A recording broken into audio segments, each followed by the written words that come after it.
안녕하세요. 하이퍼수학의 박이봉 대표입니다. 자, 오늘 시간에는 CG 고등학교 1학년 수학 3 중간고사 시험 문제 문항에 대해서 분석하는 시간을 가져볼 거예요. 자, 지금부터 한번 시작해 볼까요? 이름하여 하이퍼수학의 예상의 신입니다. 자, 시험 문항에 대한 출제 범위에 대해서 일단 먼저 확인을 한번 해보도록 하죠. 자, 시험 문제 출제가 이번에는 1단원, 다항식, 2단원, 방정식과 부등식에서 좀 잘렸죠. 2차 방정식과 2차 함수까지 출제가 되었습니다. 일단 중단원으로 따지면 1단원, 다항식 안에 3개 단원이 있죠. 다항식의 연산, 항등식과 나머지 정리, 그리고 인수분해가 있어. 자, 여기에서 대단원 1단원에서 배점된 거는 그렇게 높지가 않다. 자, 일단 다항식의 연산 같은 경우는 한 문제 출제됐지, 서답형 1번에서만 출제되었고 배점은 6점으로 출제가 되었다. 자, 그 다음 항등식과 나머지 정리는 굉장히 중요한 단원인데 불구하고 세 문제가 출제되었으나 한 문항에 굉장히 배점이 높은 서답형 2번이 출제가 되었어. 객관식 2개랑 서답형 하나가 출제되었는데 그 서답형 2번이 7점으로 배치가 돼서 학생들이 조금 어려웠을 수가 있어요. 근데 학교 학습지에서 똑같은 문항이 실렸었고 그 문항을 살짝 변형하신 문제인데 아쉽게도 어떻게 됐죠? 오류가 제기가 돼서 문제 자체가 문제가 있어서 전부 다 전원 오답 처리를 하고 만점이 93점으로 바뀌어 버렸어요. 그래서 사실 7점이 빠진 거지. 뭐 이게 자랑할 일은 아니지만 우리 학원에서 이 이의 제기를 했고 교육청 민원을 통해서 수정된 부분이 있지. 이 부분은 자세하게 뒤에 가서 대표 적중 문항 파트에서 다시 한번 언급을 하도록 할게요.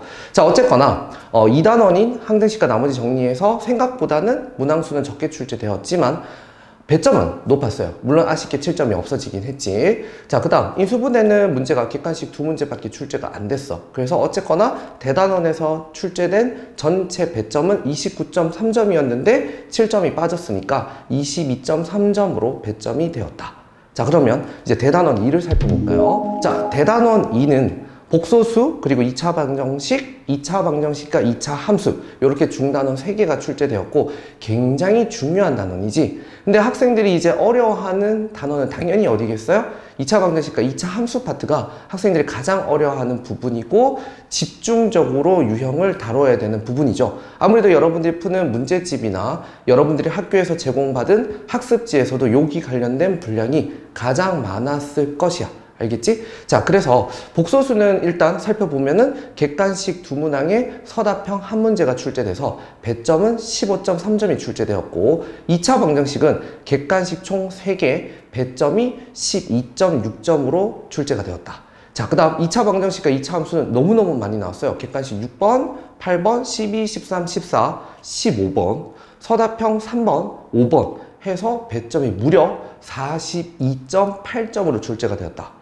그러면 대단원 2에서는 지금 몇 문항이 나온 거야? 14문항이 나왔고 총 배점이 70.7점이었기 때문에 사실 이 단원에 대해서 확실하게 학습한 친구들의 입장에서는 굉장히 높은 점수를 받았겠죠. 자, 그렇다면 이것이 의미하는 바가 무엇인지 잠깐 요약 정리를 한번 하고 갈까? 자, 바로 문제 유형별로 배점 요약을 살짝 해보시면 1단원 항등식과 나머지 정리해서 15.3점 1단원에선 2단원에서는 2차 방정식과 2차 함수 파트에서 42.8점 그럼 두 개를 도합 얼마 나오는 거야? 58.1점이라는 배점이 나오지. 전체 100점 중에 60%에 차지하는 배점이야. 물론 서답형 2번이 빠졌기 때문에 7점이 없어지긴 했으나 실제 배점대로 갔다면 이런 식으로 배점이 됐다는 거죠. 그렇다면 이것은 선생님들께서 어떻게 생각하시는 거야? 집중적으로 좀 공부를 하고 학습하고자 하는 단원이 있다는 거지. 그리고 그거에 맞춰서 시험 문항들이 출제가 될 수 있다는 걸 선생님께서 보여주신 거예요. 골고루 출제를 하지 않는다는 말이 되겠지. 자, 그렇기 때문에 여러분들은 그 부분에 대해서 집중적으로 학습을 하시고 심화 발전 킬러 유형까지도 모두 철저하게 피드백을 하셔야 된다는 거예요. 이게 아주 중요한 부분이 되겠지. 그렇기 때문에 우리가 이렇게까지 지금 이 시간을 통해서 중간고사 다 친 시험을 왜 분석하느냐. 이거는 선생님 입장에서도 똑같아. 조금 수준 높은 강의와 수준 높은 강사가 되기 위해서는 시험을 쳤던 부분이라도 철저하게 분석을 하고 그것을 통해서 앞으로 어떠한 시험들이 나올 수 있는지에 대해서 철저하게 예상하고 공부를 하는 게 중요한 거야. 이게 바로 전략적인 판단인 거지.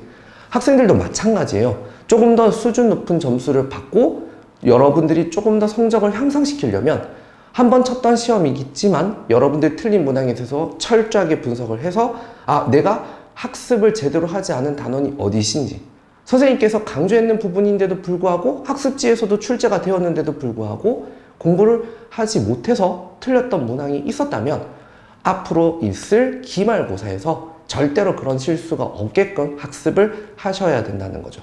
그것을 아주 강조를 하도록 할게. 알겠지? 자, 그렇다면 우리는 이 시험 출제 문항 경향에 대해서 4가지로 한번 요약해서 정리를 하는 시간을 가져봅시다. 자, 이어서 가겠습니다. 자, 시험 출제 문항의 특징 4가지로 요약을 했습니다. 자, 일단은 간략하게 이렇게 얘기를 하죠. 학교 수업을 철저히 들으시고 착실히 들으셔야 돼요. 학원 수업에서 아주 강조하는 부분들을 철저하게 학습을 하세요. 이거는 뭐 학원 자랑인 것 같아서 조금은 좀 빼고 싶긴 한데, 사실 이따가 우리가 대표 적중 문항을 이따가 살펴볼 거야. 깜짝 놀랄 거예요. 너무너무 많은 문항들이 똑같이 출제가 되었고 살짝 변형된 것밖에 없어. 자, 그렇다면 어떻게 그렇게까지 많은 대표 적중 문항을 만들었을까? 아까 전에 얘기했듯이 이러한 중간고사 또는 이전에 전 학년에서 그러니까 작년이 되겠죠? 작년에 나왔던 기출들을 항상 학원 선생님들께서 철저하게 분석을 할 거야. 지금 올해부터는 쌤이 이렇게 영상으로 편집을 해서 여러분들한테 이제 제공을 해서 학생들도 선생님과 똑같이 이렇게 조금 완벽하게 대비를 하자는 뜻에서 이런 분석 영상들을 남기는 거고, 실제로는 이런 게 없다 하더라도 여러분들이 항상 하셔야 된다는 거예요. 당연하게 이걸 짚고 넘어가야 앞으로 있을 시험에서 어떻게 출제될 수 있을지 정확하게 짚어나갈 수 있겠지. 그래서 우리 하이퍼 수학을 다니고 있는 친구, 또 안 다니는 친구들도 이 영상을 보고 뭐 학원을 다녀도 되겠지만 많이 못 다닌다 하더라도 선생님의 이 말들을 항상 기억하면서 철저하게 학습을 하셨으면 좋겠어요. 자, 그러면 4가지로 요약해서 빠르게 진행해 볼게요. 자, 첫 번째, 아까 전에도 얘기했죠. 단원별 출제가 골고루 이루어지지 않았다. 선생님께서 강조하는 단원이나 집중을 학습을 해야 되는 그러한 단원들이 따로 있었다. 아까 전에도 봤지만 2차 방정식과 2차 함수 너무너무 많은 문제가 출제되었고 거기에서 배점이 가장 높았죠. 그렇기 때문에 그렇게 선생님들께서 이제 강조하시는 학교에서 학습지나 뭐 말씀을 통해서 강조하는 단원들이 있다면 그 부분들을 확실하게 대비를 하세요. 그리고 학원에서도 당연히 이전 데이터들을 다 확인을 했기 때문에 선생님들께서 강조하시는 부분들이 있을 거예요. 특히 기말에서 어떤 부분들이 중요하고 그런 유형들의 문제들이 출제될 가능성이 있다라고 하면 여러분들이 완벽하게 학습을 하셔야 되고 피드백까지 철저하게 하셔야 된다는 거예요. 아시겠죠? 이건 꼭 다짐하셔야 됩니다. 자, 2번째 유형으로 갑니다. 2번째는 뭐죠? 창작 문제가 없었어요. 자, 여기에서 창작 문제라는 게 뭐냐면 선생님들께서 직접 문제를 이제 만드시거나 출제를 하시는 그런 분들도 계세요. 근데 다행히 시지고 문항에서는 그런 것들이 발견되지 않았다. 시중 문제에 있던 문제들을 살짝 변형을 하시거나 학습지에 있는 문제들을 식을 살짝 변형하거나 숫자만 바꾼 형태로 출제가 되었어. 자, 그렇다면 이게 뭘 의미하느냐? 학원에서 제공하고 있는 내신 대비서, 그리고 학교에서 제공하고 있는 학습지, 그리고 여러분들이 풀게 되는 교과서와 시중 문제집을 반드시 철저하게 여러 번 다 해독을 하셔야 된다는 거예요. 자, 그렇지 않다면 실제로 창작 문제가 없기 때문에 시험 문항 자체의 문항 수는 늘어날 가능성이 있어. 보통 이제 여러분들하고 비교할 수 있는 학교는 CG 지역에서는 도공고가 되겠죠. 도공고 같은 경우는 항상 창작 문제가 실려요. 그러다 보니까 CG고에 비해서는 아무래도 문항 수는 적어. 그리고 배점도 훨씬 더 높아. 자, 근데 여기에서 그 창작 문제는 아무래도 학생들이 처음 보는 유형이다 보니까 시간이 아무래도 조금 더 많이 소요가 되겠지. 그러다 보니까 확실한 개념을 이해를 한 상태에서 그 식들을 이제 직접 써내려가고 문제들을 풀어가는 그런 신유형적인 발상들을 해야 된다는 거야. 하지만 시지고는 그런 부분들이 없었다는 거지. 그렇다는 말은 익히 여러분들이 풀어본 문항과 유형에서만 출제를 하기 때문에 문항수가 더 많고 시간에 대해서 여러분들 조금은 더 조절을 해서 풀어야 된다는 거야. 한 문제를 푸는 데 있어서도 타 학교 창작 문제가 실려있는 기출과는 다르게 여러분들 조금은 더 빠르게 시험을 풀어내야 된다고요. 문제 자체를. 이해를 하시겠죠? 그렇기 때문에 여러분들이 한번 틀렸던 유형이거나 혹시나 선생님들께서 강조했던 유형이라면 반드시 여러 번 다해독을 통해서 확실하게 빠른 시간 내에 문제를 풀 수 있도록 연습을 하셔야 된다는 거예요. 아시겠죠? 자, 그럼 세 번째로 넘어갑니다. 자, 세 번째는 아까 전에도 얘기했지만 어려워하는 단원의 집중 연습을 하셔야 돼요. 자, 그러다 보니까 여러분들이 아까 전에 우리가 지금 1학기 중간고사에서 얘기해보면 2차 방정식과 2차 함수 단원에서 학생들을 이제 가르쳐보면 어떤 경우가 생기느냐면 2차 함수에 조금 너무 심화되어 있는 유형들의 문제들은 피하려고 하는 그런 경향들이 있어. 근데 학생들은 이런 얘기를 하거든. 저희 학교에서는 이런 문제들을 나오지 않을 것 같아요. 그런 생각과 판단 학생들이 하시면 절대 안 된다. 알겠지?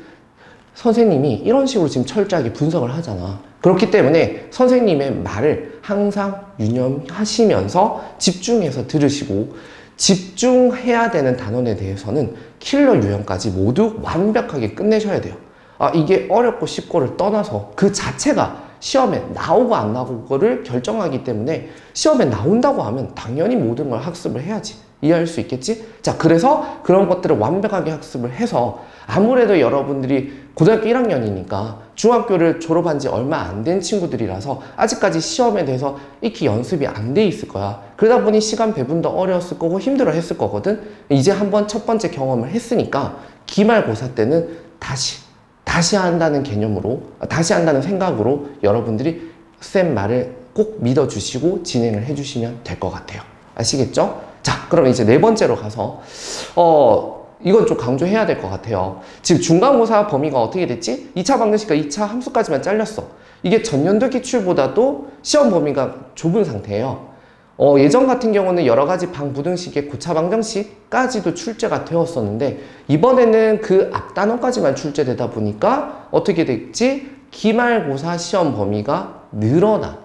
근데 여기에서 이제 선생님들께서 물론 기말고사 때까지 수학상 끝까지 전 단원을 다 출제를 못 하실 수도 있긴 해요. 하지만 우리는 다 안 나올 거라고 예상하고 풀 수는 없는 거잖아. 그래서 끝까지 지금 공부를 해야 되는 상황이기 때문에 학습 범위가 굉장히 늘어날 가능성이 있어. 그러다 보면 여러분들이 지금 집중해야 되는 단원들이 지금 시지고처럼 어딘가에서 또 집중적으로 나올 수 있는 거잖아요. 그렇기 때문에 학습 범위가 늘어난 상태에서 그게 더 선택하는 게 힘들 수 있어. 그렇기 때문에 학원 선생님, 학교 선생님 말씀을 항상 잘 들어주시고 그 부분에 대해서는 깊이 있게 공부를 하는 시간을 가지도록 꼭 합니다. 알겠죠? 자, 그래서 선생님 말 꼭 믿어주기. 알겠지? 약속이야.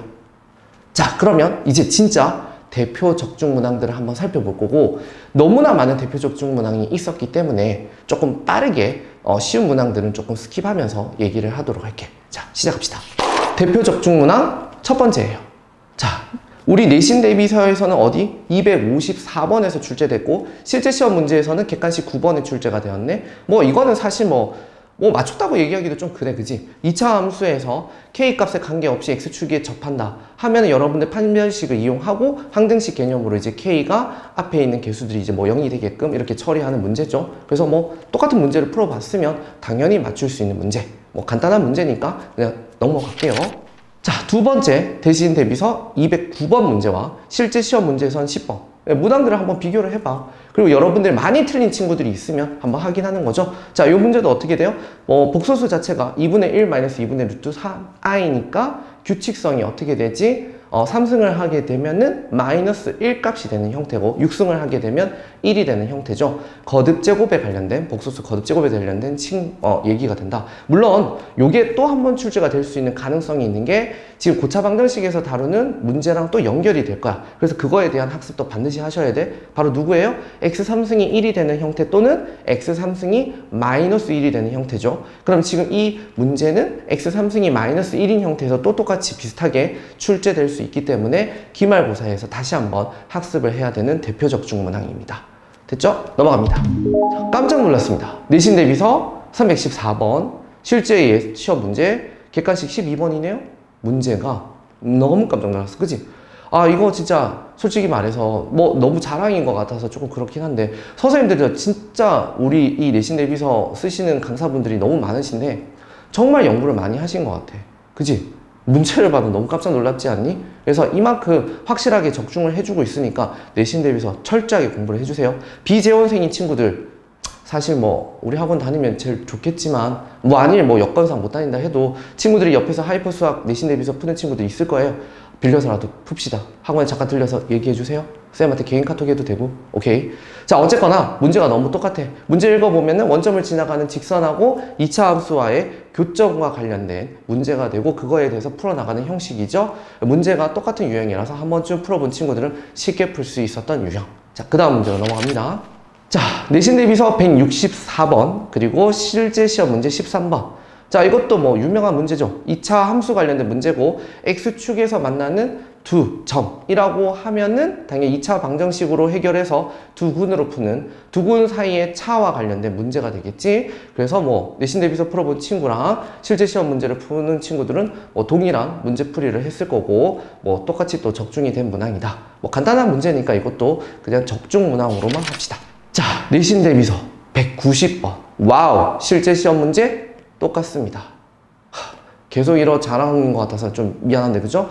자, 똑같은 2차 함수 그래프 문제를 줬고 A라는 Y 절편에서 X 절편인 C까지 어떤 동점 P가 움직이는 상황에서에 관련된 문제. 그래서 그걸 통해서 2차 함수의 최대 최소와 관련된 문제로 연결시키는 문제죠. 자, 이것도 대표 적중 문항이죠. 너무 똑같습니다. 자, 그 다음 문제 또 볼까요? 자, 아주 중요한 문제 중에 하나죠. 내신 대비서 312번 실제 시험 문제로서는 객관식 마지막 문항 15번 문제가 되겠죠. 자, 이거는 이제 반드시 여러 번 학습을 했고 이거는 2차 방정식 작성 문제잖아. 근데 여기서 지금 쌤이 이제 강조를 했던 부분이 있었는데 수업 중에 만일 알파 제곱이나 베타 제곱이 있으면 그 식 자체가 이제 어떻게 돼? 4차식으로 바뀌니까 그대로 2차 방정식으로 유지하려면 저 제곱식을 1차로 바꿔야 된다. 그러기 위해서는 근각의 수와의 관계를 이용해서 저 2차를 뭐 1차로 바꾼다든지 해서 근각의 수와의 관계를 이용해서 식을 작성하는 문제가 되겠죠. 뭐 그래서 요거를 뭐 풀어본 친구들은 당연히 맞출 수 있는 그런 형태의 문제. 알겠죠?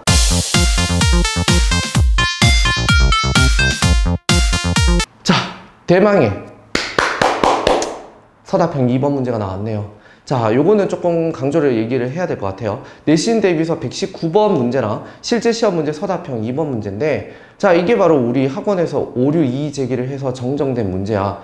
자, 이게 왜 오류 이의 제기가 되었냐. 사실 학원에서 내신 대비서에서 이게 똑같은 유형의 문제로 출제를 하지 않았다면 사실 오류를 크게 뭐 제기를 하지 않았어도 무방할 정도로 사실 뭐 학습에 있어서는 크게 지장이 없을 수도 있는데 선생님들 말씀도 충분히 이해는 돼요. 하지만 문제 자체가 119번에서 우리가 풀었던 내신 대비서 문항에선 하필이면 다항식으로 출제를 해버렸거든. 그래서 다항식으로 출제를 하다 보니 차수까지도 이제 고려를 하는 상황으로 항등식으로 찾아서 학생들이 이제 끌고 가게 되는 그런 형태도 풀 수 있는 문제였기 때문에 친구들이 차수까지도 확인을 하는 친구들이 있었어요. 근데 이제 실제 시험 문제에서는 어떻게 됐어? 저 식 px를 3차식으로 고정을 해버렸죠. 근데 이럴 수 있었던 이유가 사실 시지고 학습지를 선생님들도 다 검토를 한 상태였거든. 이 내신 대비서를 제작할 때는 항상 시지고 학습지도 전부 다 모두 검토를 합니다. 근데 그때 시지고 학습지에서 문제가 어떻게 나왔냐면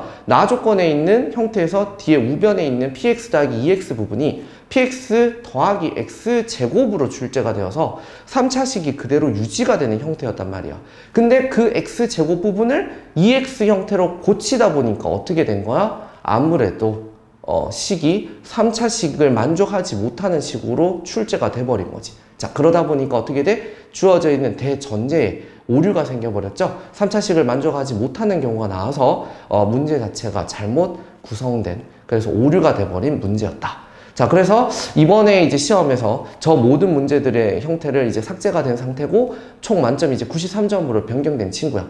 그래서 정말 죄송하지만 맞춘 친구들한테는 너무 미안하긴 해요. 선생님들한테도 죄송스럽긴 하지만 그래도 수학이라는 것 자체가 그냥 단순히 정답만 맞추는 형태는 절대 아니기 때문에 여러분들이 확실하게 이 문제가 정확한 문제로서 구성이 되고 올바른 정답으로 끌고 갔는지까지도 검토하는 시간을 가져보는 건 중요하기 때문에 한 번쯤 이렇게 짚고 넘어가야 된다고 봅니다. 자, 그래서 이 문제는 이렇게 검토를 하고 넘어갑시다. 자, 그 다음 문제, 킬러 문제였죠? 서답형 3번 문제였고, 내신 대비서에서는 172번에서 똑같은 개념을 물었어요. 자, 어떤 형태냐면 주어져 있는 어떤 함수 형태가 두 가지 형태의 함수를 주고 그래프를 그려서 어떤 직선의 형태의 y 절편값이 정해지지 않아서 직선들을 움직이면서 주어져 있는 어떤 그래프와의 교점들의 개수들을 체크하면서 k의 범위를 잡는 문제야. 자, 똑같은 그런 개념을 사용한 실제 시험 문제가 서답형 3번에서 출제가 되었죠. 문제 구성을 보면 자, fx와 gx가 똑같이 어떠한 2차 함수로 그래프를 그리게끔 만들었고 주어져 있는 기울기의 변화를 줬죠. 이번에는 절편의 변화가 아니라 기울기 변화를 통해서 주어져 있는 함수 그래프를 그린 상태에서의 교점들이 3개점, 똑같은 개념이죠. 교점 3개를 이루게 하면서 그 주어져 있는 n의 기울기 값을 찾는 문제예요. 그래서 내신 대비서에 있는 문제를 풀었는 친구들의 입장에서는 살짝 바뀐 문항이긴 하지만 동일한 개념을 사용하고 있기 때문에 충분히 풀었을 문제가 되겠죠. 그래서 킬러 유형으로서 대표 적중 문항이 되겠다. 자, 그 다음 문제 볼까요? 자, 이번에는 내신 대비서 147번 문항이 되겠고 실제 시험 문제에서는 서답형 4번 문제가 되겠죠. 자, 이 문제도 보시면 어떠한 2차 방정식이 주어져 있고 거기에 대한 허근 알파에 대한 이야기가 나왔어. 그럼 허근 알파는 당연히 a 더하기 bi에서 b분이 0이 아니라는 부분이 되는데 그 부분에 대해서 삼승을 했을 때 허수 부분이 0이 되는 걸 이용하여 끌고 가는 문제가 되겠죠. 복소수의 조건식을 이용하여서 어떤 a, b들을 결정을 해서 이제 풀어나가는 그걸 통해서 어떤 p 값을 찾는 문제라고 볼 수 있겠다. 그래서 서답형 4번에서도 똑같은 문제가 출제되었고 식만 살짝 변형되어 있는 상태지. 그래서 내신 대비서에서 제대로 학습한 친구들은 충분히 맞출 수 있는 기본적인 킬러 유형이라고 보기에는 준킬러 부분이 되겠네. 준킬러 문제라고 볼 수 있겠습니다. 자, 다음 대표 적중 문항입니다. 자, 마지막 문제가 되겠죠. 똑같습니다.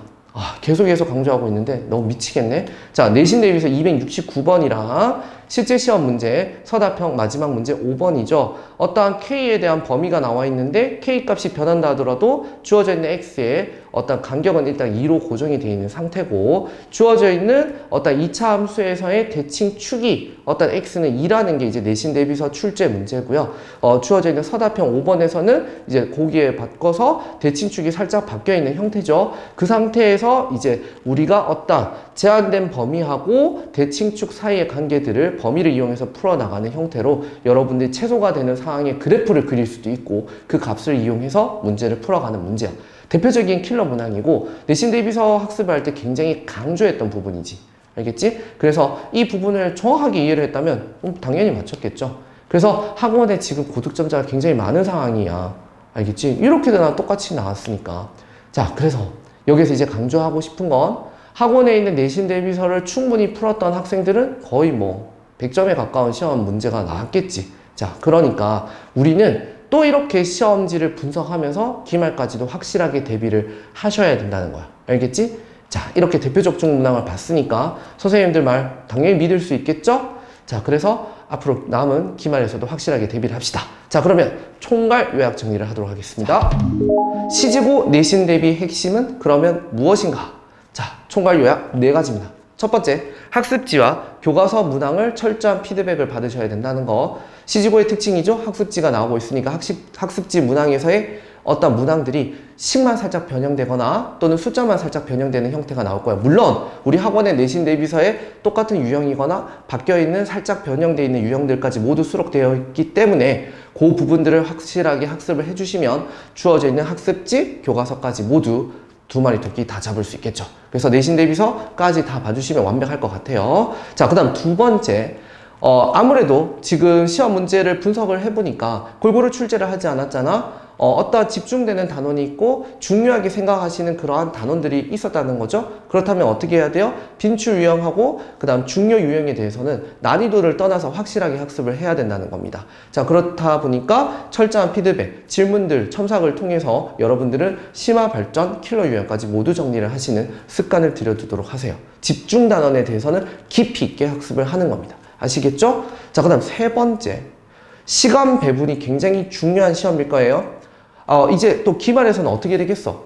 당연히 시험 범위가 지금 늘어난 상황이잖아. 아까 전에도 얘기했잖아. 그러다 보니까 여러분들이 시간을 어떻게 배분을 하고, 또 아까 전에도 얘기했지만 창작 문제가 없기 때문에 또 여러분들이 풀어봤던 익히 풀어본 문항에서 살짝 변경된 문항들이 나오다 보니 문항수가 늘어나고, 그것 때문에 시간 조절을 반드시 하셔야 된다는 거예요. 학원에서 제공되는 파이널 예상 모의고사를 통해서 여러분들 철저하게 시간을 잡고 푸는 연습을 가지셔야 됩니다. 물론 학원에서 단체 시험이 있으니까 그 시간을 통해서도 해도 되겠지만, 여러분들이 쓰고 있는 자습 시간, 그리고 여러분들이 학습을 하는 개인 시간에도 시간 배분을 하면서 문제들을 풀어나가시는 걸 강조할게요. 알겠죠? 자, 마지막 네 번째입니다. 이거는 쌤이 수업 시간에 계속 얘기를 할 거야.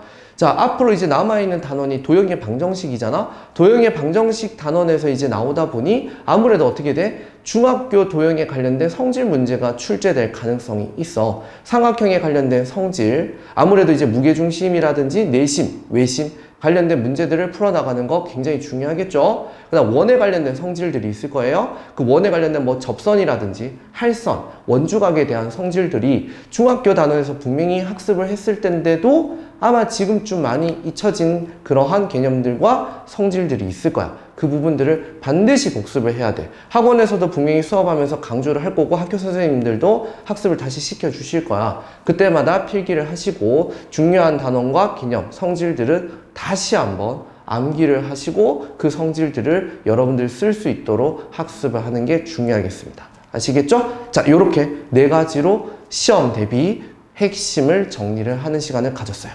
자, 그렇다면 이제 여러분들한테 남아있는 것은 딱 하나죠? 기말고사입니다.